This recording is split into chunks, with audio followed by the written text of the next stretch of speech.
I don't know if this is a hot take or not, but the Royal Capital in Elden Ring, it sucks. I'm just gonna say it sucks. I get lost, there's a bunch of bosses that aren't bosses, and there's nothing rewarding about it so far. Welcome back, classy crew, as I journey through Elden Ring to attempt to defeat every single boss in this game on my first playthrough. Last time, 47 bosses were slain. Today we're at 50. Not much progress was made this past week, at least I don't think so. Although 3 to 4 on seems to be the average, so maybe I am progressing fine. But it didn't feel that way because of this stupid city. Friggin' Lanedale, the Royal Capital. I barely have any notes because there's no notes to write. So I've been running around in circles in the city. And there's nothing interesting about it. I was so excited to go to the capital city. You think this is the place where all the lore is going to happen, where, you know, it's the most developed part of this fantastical world. And I was super excited to see like what threads of lore would play into this, what bosses would be in here, how great it would be to see all the cities like in Dark Souls 1 and 3. The cities were beautiful. The Ice City was beautiful. There were very meaningful bosses there. In Dark Souls 1, I think the equivalent would be An Orlando, which was amazing. It was a very critical moment in the game.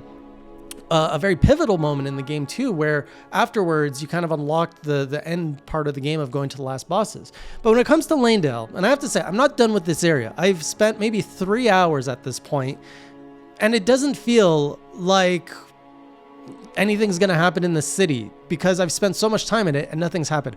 Now, to make things even worse, this past week I had a plethora of technical issues, which turns out I don't think they were related to the game. So if you watch my stream, you'll see the frame rate has dropped like considerably throughout the whole game. But when we got to the Royal Capital and it started raining and stuff, everything went down to like 5 frames per second. It turns out, for some reason, my OBS was using all the GPU memory, and so I had to basically reset the whole PC. It fixed the problem, and then we were able to play after I also lowered some settings. Anyways, so my experience here has just been sour. Technical difficulties, getting lost, getting like one shot by random enemies, and just not being rewarded at any point. And when I say rewarded, I say that loosely. To me, in Elden Ring, a reward is coming across something cool. Something cool could be a boss. It could be a piece of lore. It could be an awesome item. It could be just a cool looking thing. But here, there's nothing. It's just a maze. I've come across a bunch of bosses I've killed before, and they're not bosses now. They're just general enemies. Like the Avatar, he just jumps out of nowhere. He's like, I'm not a boss anymore, but you know, it's the same boss fight. You just don't have the boss bar. And then there's like this big giant thing, which looks like it should be a boss. It's not, it's a mini boss. And I didn't kill that thing because why bother? It doesn't count towards my pledge. It's probably not going to drop anything interesting. And so, yeah, I still don't know where to go. I made it to this one point where I rode this like big wooden elevator up to the final tower, or I thought it was a final tower. I was like, finally progress. There I met a golem who turned out to be very easy. Again, not a boss. And up there was a chest, and there was a portal that took me literally to a dead end. It took me to a place in front of a door that is locked, and I couldn't even walk around or do anything.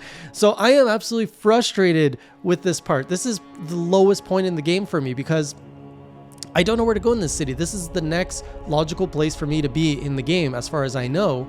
And I'm just not progressing. I'm not finding what I need to do. I just keep running. I'm like, I've been here. I fought this guy. So sorry for the rant, but yeah, I'm not having a good time with the Royal Capital.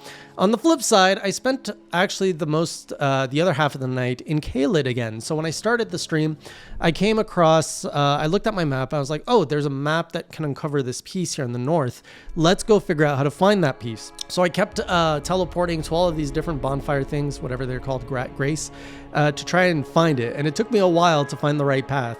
But anyways, my first attempt took me to this tower with 2 golems in front and a super massive pot. I still don't understand the whole pot man thing. I'm curious to learn what is the history of these pot man, what is the culture and civilization of these pot man, because they really intrigue me. So anyways, we come across this big pot who grumbles, and he's massive. Like I love looking at this massive pot.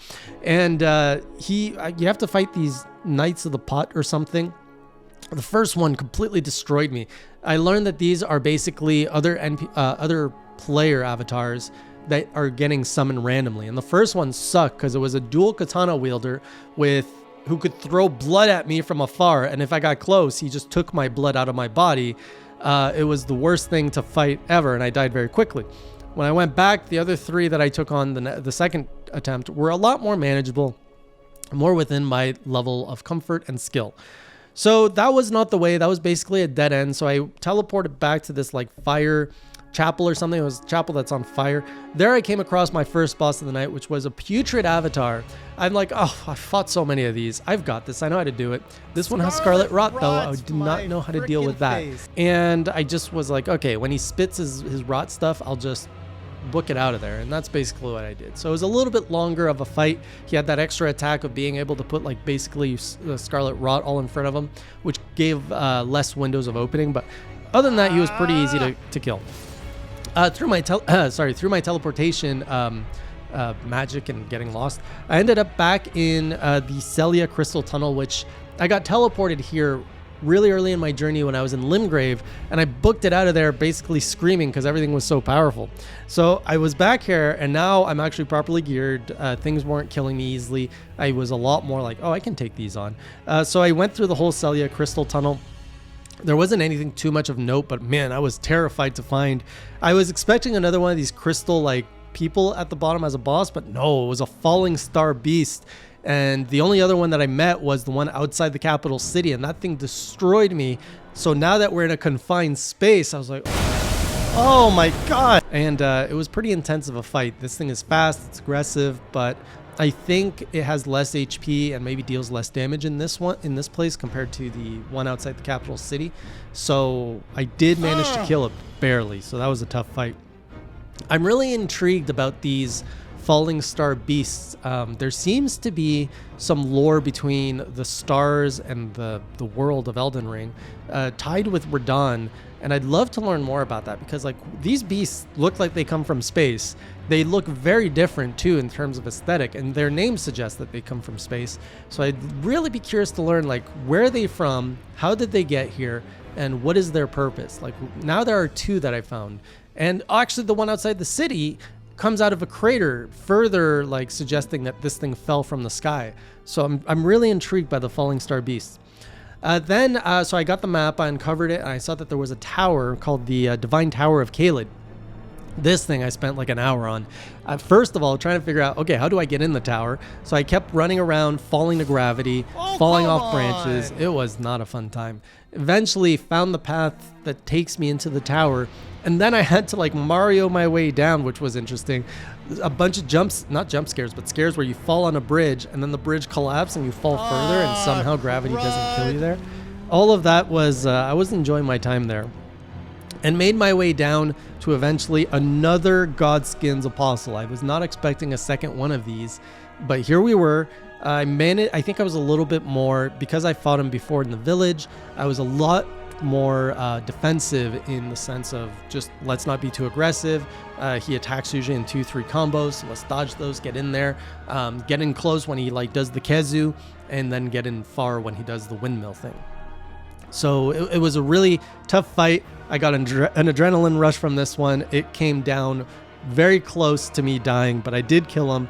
And from there, I got one. So I learned that there's these legendary weapons in the game. So I got the Godslayer's Greatsword, which everybody was like, oh my god, it's so exciting. You got the great. And I was like, oh man, not another freaking Greatsword. In all of these Soulsborne games, I always end up with great swords. I don't want to use great swords games. Stop giving me great swords. Where the heck are my katanas? That's what I want to play with. So everyone's like, oh no, this is like cool. And if you remember, I was really impressed with the black and white flame from the first Godskin Apostle I met a few weeks ago. I was like, oh cool, I want to learn how to do that. Well, this weapon kind of does that. It's a great sword, but if you have enough faith, you get to basically set things on fire with the white and black fire, which is pretty cool.